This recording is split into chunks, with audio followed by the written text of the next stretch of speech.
Okay, and welcome back for Leviticus chapter 13. And today we're going to be introduced to when the Israelites are exposed to leprosy. So it gets kind of interesting here. Verse 1. Then the Lord spoke to Moses and to Aaron, saying, When a man has on the skin of his body a swelling or a scab or a bright spot, and it becomes an infection of leprosy on the skin of his body, then he shall be brought to Aaron the priest, or to one of his sons the priests. The priest shall look at the mark on the skin of the body, and if the hair in the infection has turned white, and the infection appears to be deeper than the skin of his body, it is an infection of leprosy. When the priest has looked at him, he shall pronounce him unclean. This must have just been awful for these people. Verse 4. But if the bright spot is white on the skin of his body, and it does not appear to be deeper than the skin, and the hair on it has not turned white, then the priest shall isolate him who has the infection for 7 days. And if you're in the medical world, it's very possible that this is where isolating patients may have originated from, straight from the great physician himself. People have been using helpful insights from the Bible for medicine, law, and government for centuries. Verse 5. The priest shall look at him, the leprous man, on the 7th day, and if in his eyes the infection has not changed and the infection has not spread on the skin, then the priest shall isolate him for 7 more days. The priest shall look at him again on the 7th day, and if the infection has faded and the mark has not spread on the skin, then the priest shall pronounce him clean. It is only a scab, and he shall wash his clothes and be clean. Verse 7. But if the scab spreads farther on the skin after he has shown himself to the priest for his cleansing, he shall appear again to the priest. The priest shall look, and if the scab has spread on the skin, then the priest shall pronounce him unclean. It is leprosy. When the infection of leprosy is on a man, then he shall be brought to the priest. The priest shall then look, and if there is a white swelling in the skin, and it has turned the hair white, and there is quick raw flesh in the swelling, it is a chronic leprosy on the skin of his body. And the priest shall pronounce him unclean. He shall not isolate him, for he is unclean. All right. Verse 12. If the leprosy breaks out farther on the skin, and the leprosy covers all the skin of him who has the infection from his head even to his feet, as far as the priest can see, then the priest shall look, and behold, if the leprosy has covered all his body, he shall pronounce clean him who has the infection. It has turned all white, and he is clean. But whenever raw flesh appears on him, he shall be unclean. The priest shall look at the raw flesh, and he shall pronounce him unclean. The raw flesh is unclean, it is leprosy. Or if the raw flesh turns again and is changed to white, then he shall come to the priest. Verse 17. And the priest shall look at him, and behold, if the infection has turned to white, then the priest shall pronounce clean him who has the infection. He is clean. When the body has a boil on its skin and is healed, and in the place of the boil there is a white swelling or a reddish-white bright spot, then it shall be shown to the priest, and the priest shall look, and behold, if it appears to be lower than the skin, and the hair on it has turned white, then the priest shall pronounce him unclean. It is the infection of leprosy. It has broken out in the boil. Verse 21. But if the priest looks at it, and behold, there are no white hairs in it, and it is not lower than the skin, and is faded, then the priest shall isolate him for 7 days. And if it spreads farther on the skin, then the priest shall pronounce him unclean. It is an infection. But if the bright spot remains in its place and does not spread, it is only the scar of the boil, and the priest shall pronounce him clean. Or if the body sustains in its skin a burn by fire, and the raw flesh of the burn becomes a bright spot, reddish white, or white, then the priest shall look at it. And if the hair in the bright spot has turned white, and it appears to be deeper than the skin, it is leprosy. It has broken out in the burn. Therefore the priest shall pronounce him unclean. It is an infection of leprosy. But if the priest looks at it, and indeed there is no white hair in the bright spot, and it is no deeper than the skin, but is dim, then the priest shall isolate him for 7 days, and the priest shall look at him on the 7th day. If it spreads farther in the skin, then the priest shall pronounce him unclean. It is an infection of leprosy. Verse 28.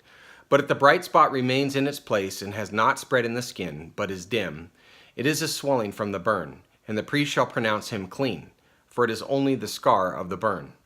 Now if a man or woman has an infection on the head or on the beard, then the priest shall look at the infection, and if it appears to be deeper than the skin, and there is thin yellowish hair in it, then the priest shall pronounce him unclean. It is a scale. It is leprosy of the head or of the beard. But if the priest looks at the infection of the scale, and indeed it appears to be no deeper than the skin, and there is no black hair in it, then the priest shall isolate the person with the scaly infection for 7 days. On the 7th day the priest shall look at the infection, and if the scale has not spread, and no yellowish hair has grown in it, and the appearance of the scale is no deeper than the skin, then he shall shave himself, but he shall not shave the scale. And the priest shall isolate the person with the scale 7 more days. Verse 34. Then on the 7th day the priest shall look at the scale, and if the scale has not spread in the skin, and it appears to be no deeper than the skin, the priest shall pronounce him clean, and he shall wash his clothes and be clean. But if the scale spreads farther in the skin after his cleansing, then the priest shall look at him, and if the scale has spread in the skin, the priest need not seek for the yellowish hair. He is unclean. If in his sight the scale has remained, however, and black hair has grown in it, the scale has healed, he is clean, and the priest shall pronounce him clean. When a man or a woman has bright spots on the skin of the body, even white bright spots, then the priest shall look, and if the bright spots on the skin of their bodies are a faint white, it is eczema, which is irritated skin, that has broke out on the skin. He is clean. Now if a man loses the hair of his head, he is bald. He is clean, and thank God for that. If his head becomes bald at the front and the sides, he is bald on the forehead. He is clean. But if on the bald head or the bald forehead there occurs a reddish-white infection, it is leprosy breaking out on his bald head or on his bald forehead. Then the priest shall look at him, and if the swelling of the infection is reddish-white on his bald head or on his bald forehead, the appearance of leprosy in the skin of the body, he is a leprous man. He is unclean. The priest shall surely pronounce him unclean. His infection is on his head.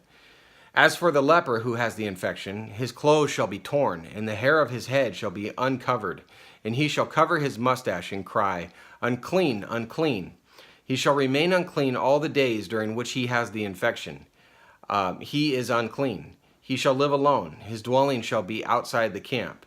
This is really unfortunate for these people. I do honestly feel bad. Verse 47.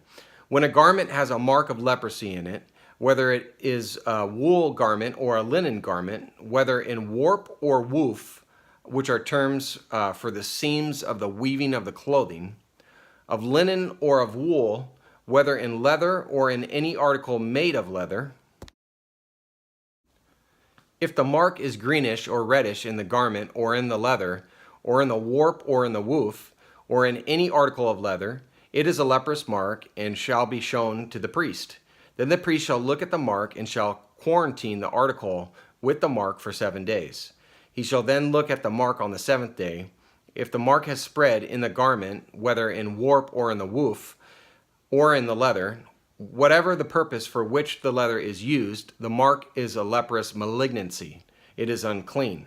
So he shall burn the garment, whether the warp or the woof, in wool or in linen, or any article of leather in which the mark occurs, for it is a leprous malignancy. It shall be burned in the fire. We're getting there, hang on. Verse 53. But if the priest shall look, and indeed the mark has not spread in the garment, either in the warp or in the woof, or in any article of leather, then the priest shall order them to wash the thing in which the mark occurs, and he shall quarantine it for 7 more days. After the article with the mark has been washed, the priest shall again look, and if the mark has not changed its appearance, even though the mark has not spread, it is unclean. You shall burn it in the fire, whether an eating away has produced bareness on the top or on the front of it. Verse 56. Then if the priest looks, and if the mark has faded after it has been washed, Then he shall tear it out of the garment or out of the leather, whether from the warp or from the woof. And if it appears again in the garment, whether in the warp or in the woof, or in any article of leather, it is an outbreak. The article with the mark shall be burned in the fire. The garment, whether the warp or the woof, or any article of leather from which the mark has departed when you washed it, it shall be washed a second time and will be clean. This is the law for the mark of leprosy in a garment of wool or linen, whether in the warp or in the woof, or in any article of leather, for pronouncing it clean or unclean. All right, so let's remember that the primary purpose of this legislation was to assist the priest in determining the presence of a contagious skin disease known as leprosy. The language of the passage indicates disease that affects the clothes as it did the person. This provided more illustrations of the devastating infection of sin and how essential cleansing was spiritual. Okay, thanks for bearing with me. We're carrying on. We're about halfway through this book, so let's keep going. God bless you. Thanks for being here. Talk to you tomorrow. God bless.